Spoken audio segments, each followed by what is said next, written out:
여러분 혹시 뉴스에서 삼성전자 AI 자율 공장 선언이라는 기사 보셨나요? 아니면 노조 45조 원 성과급 요구라는 헤드라인 보고 45조가 도대체 얼마야 하고 멍하셨던 적 있으신가요? 저도 처음엔 그랬어요. 경제 뉴스는 숫자도 크고 용어도 어렵고 뭔가 나랑 상관없는 세상 얘기 같잖아요. 근데요, 오늘 제가 이 이야기를 끝까지 들으시면 생각이 완전히 바뀌실 거예요. 왜냐하면 지금 삼성전자에서 벌어지는 일은 단순히 대기업 하나의 돈싸움이 아니라 우리나라 경제 전체의 미래 방향을 보여주는 거대한 신호이기 때문이에요. 공장이 스스로 생각하고 움직이는 세상이 온다고요? 그 말이 무슨 뜻인지, 그리고 노조가 요구하는 45조 원이 삼성의 미래에 어떤 영향을 미치는지 초등학생도 이해할 수 있게 쉽고 명쾌하게 풀어드릴게요. 자, 그럼 시작합니다. 딱 집중해보세요. 1. 먼저 AI 자율 공장이 뭔지부터 알아봐요. 자, 본론으로 들어가기 전에 딱 한 가지만 짚고 넘어갈게요. 여러분 혹시 공장 하면 어떤 이미지가 떠오르세요? 컨베이어 벨트 위로 물건이 쭉 지나가고 사람들이 줄지어 서서 조립하고 기계가 쿵쾅쿵쾅 돌아가는 그런 모습이죠? 맞아요. 지금까지의 공장은 딱 그랬어요. 사람이 버튼을 누르면 기계가 움직이고 문제가 생기면 사람이 달려가서 고치고 모든 결정은 결국 사람이 내리는 구조였죠. 근데 삼성전자가 2026년 3월에 선언한 건 그게 아니에요. 삼성이 말하는 AI 자율 공장은요, 공장이 스스로 생각하고 스스로 판단하고 스스로 문제를 해결하는 공장이에요. 예를 들어서 설명해 드릴게요. 반도체 생산 라인에서 어떤 장비에 아주 미세한 진동이 감지됐다고 해요. 지금까지는 어땠을까요? 담당자가 이상하다는 걸 눈치채거나 운 나쁘면 장비가 완전히 고장난 다음에야 알게 되죠. 그럼 생산이 멈추고 수리하고 다시 가동하는데 몇 시간, 길면 며칠이 걸려요. 근데 AI 자율 공장에서는요, AI가 그 미세한 진동 신호를 포착하는 순간 즉시 수리 로봇을 보내고 동시에 다른 생산 라인의 스케줄을 자동으로 조정해요. 사람이 아무것도 안 해도요. 그것도 24시간 365일 쉬지 않고요. 이걸 제가 좋아하는 비유로 설명하면요. 지금까지의 공장이 선생님이 시키는 대로만 하는 모범생이었다면 AI 자율 공장은 스스로 계획을 세우고 수정하는 천재 전략가라고 생각하시면 돼요. 여기서 핵심 키워드가 하나 나와요. 바로 에이전틱 AI예요. 어렵게 들리죠? 사실 별거 아니에요. 삼성 갤럭시 S22 6개도 들어가 있는 기술인데요. 쉽게 말하면 AI가 단순히 질문에 답하는 수준을 넘어서 스스로 목표를 세우고 계획을 짜고 실행까지 하는 AI예요. 마치 유능한 직원이 상사한테 일일이 물어보지 않고 알아서 척척 처리하는 것처럼요. 삼성은 이 에이전틱 AI를 공장 전체에 심겠다는 거예요. 2040년까지 전 세계 모든 생산 거점에요. 이게 얼마나 대단한 선언인지 감이 오시나요? 이 삼성이 왜 이걸 이 시점에 선언했을까요? 답은 반도체의 특성에 있어요. 반도체는요, 수율이라는 게 엄청 중요해요. 수율이 뭐냐고요? 쉽게 말해서 공장에서 100개를 만들었을 때 제대로 된 제품이 몇 개 나오느냐는 비율이에요.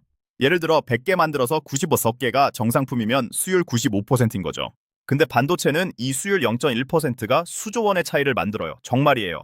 농권 1%라는 게 티끌 같아 보여도 삼성처럼 하루에 수백만 개씩 찍어내는 공장에서는 그게 몇 천억, 몇 조 원이 되는 거거든요. 그러니까 AI가 공장 전체를 실시간으로 이해하고 최적의 결정을 내리면 수율이 올라가고 불량품이 줄어들고 원가가 내려가요.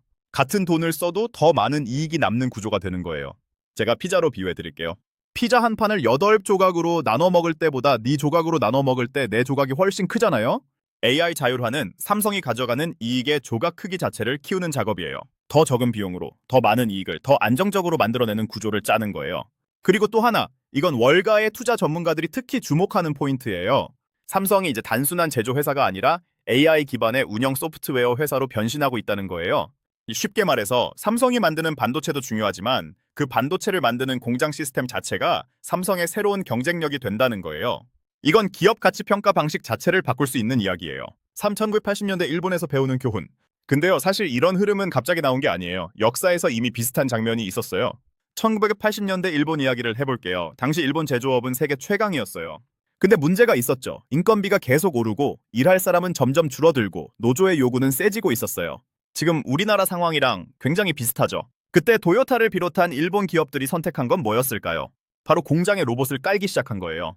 처음엔 로봇이 일자리를 뺏는다는 반발도 있었지만 결과적으로 일본은 세계 최고의 제조 품질을 유지하면서도 비용 경쟁력을 갖출 수 있었어요. 그리고 그 과정에서 환학 FANUC 같은 산업용 로봇 회사들이 세계적인 기업으로 성장했죠. 삼성도 지금 똑같은 선택지 앞에 서 있는 거예요. 한국의 노동 환경은 갈수록 규제가 강해지고 있고 노조의 요구 수준도 계속 올라가고 있어요. 이 상황에서 경영진이 가장 합리적으로 내릴 수 있는 판단은 뭘까요?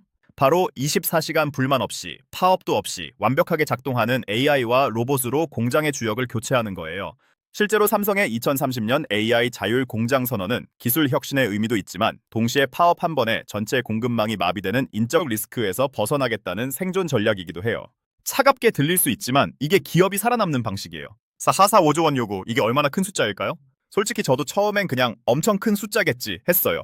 근데 비교를 해보니까 정말 할 말이 없더라고요. 삼성전자가 작년 한 해 동안 미래를 위해 연구개발에 쓴 돈이 약 37조 원이에요. 새로운 반도체 기술을 개발하고 우수한 인재를 전 세계에서 끌어오는 데 쏟아부은 돈이 37조 원인 거예요. 근데 노조가 요구하는 성과급이 45조 원이에요. 미래를 위한 연구개발비보다 더 많은 돈을 성과급으로 달라고 하는 거예요. 이걸 또 다른 각도로 볼게요. 45조 원이면요, 요즘 핫한 AI 스타트업 대여섯 개를 통째로 인수할 수 있는 돈이에요. 삼성이 약한 분야를 단숨에 강화할 수 있는 전략적 실탄이 될 수 있는 거죠. 그런데 이 돈이 성과급으로 한 번에 소비되면 어떻게 될까요? 월가 투자자들의 시각에서 이건 굉장히 위험한 신호예요. 황금알을 낳는 거위의 배를 가르는 것에서 더 나아가 거위가 앞으로 낳을 알의 씨앗까지 다 먹어치우겠다는 선언처럼 보인다는 거예요.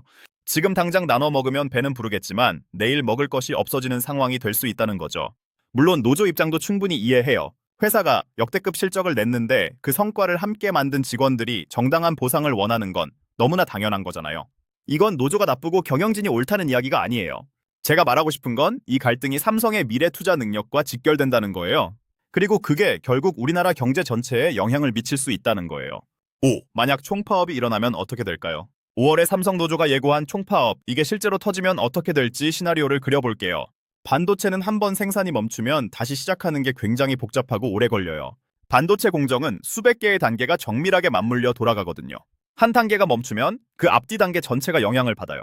지금 전 세계는 AI 반도체 전쟁 중이에요. 엔비디아, TSMC, SK 하이닉스가 치열하게 경쟁하고 있는데 삼성이 파업으로 생산에 차질이 생기는 순간 삼성이 따내야 할 대형 계약들이 경쟁사로 넘어갈 수 있어요. 한 번 넘어간 고객사는 다시 되돌아오기가 정말 어렵거든요. 이건 주가 이야기를 넘어서 삼성이 글로벌 반도체 시장에서 차지하는 위치 자체가 흔들릴 수 있는 문제예요. 반대로 생각해 보면요. 만약 파업이 일어났는데도 삼성 공장이 정상적으로 돌아간다면 어떨까요? 그건 무엇을 의미할까요? 바로 AI 자율화가 이미 상당 수준 진행됐다는 증거가 되는 거예요. 사람이 없어도 공장이 돌아간다는 게 증명되는 순간 시장은 삼성의 가치를 완전히 다르게 평가할 거예요. 이 두 가지 시나리오가 지금 동시에 가능성으로 열려 있어요. 우리는 이 상황에서 어떻게 봐야 할까요? 세 가지 체크 포인트. 첫 번째, 환율과 외국인 투자자의 움직임을 보세요. 환율이 1,480원을 넘어서는 상황에서 외국인 투자자들이 삼성 주식을 대규모로 팔기 시작한다면요. 이건 단순한 시장 조정이 아니라 파업 리스크가 본격적으로 시장 가격에 반영되고 있다는 신호예요.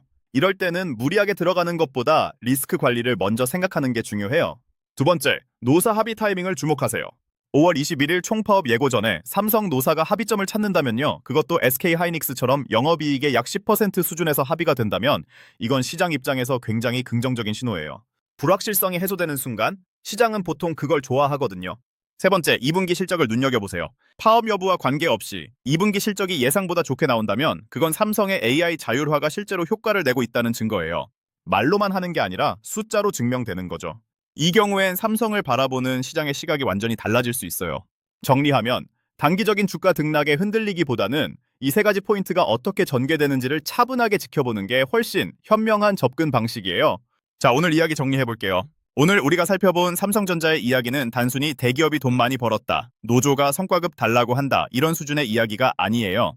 지금 삼성에서 벌어지고 있는 일은 제조업의 중심이 사람의 손에서 인공지능의 판단으로 넘어가는 인류 역사에서 손꼽힐 만한 거대한 전환점의 한복판에서 일어나는 마찰이에요.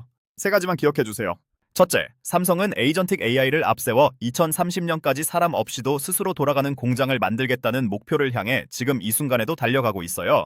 둘째, 노조가 요구하는 45조 원은 삼성의 미래 성장 동력, 즉 연구개발과 전략적 투자에 쓰여야 할 실탄을 한꺼번에 소진할 수 있는 역대급 리스크예요.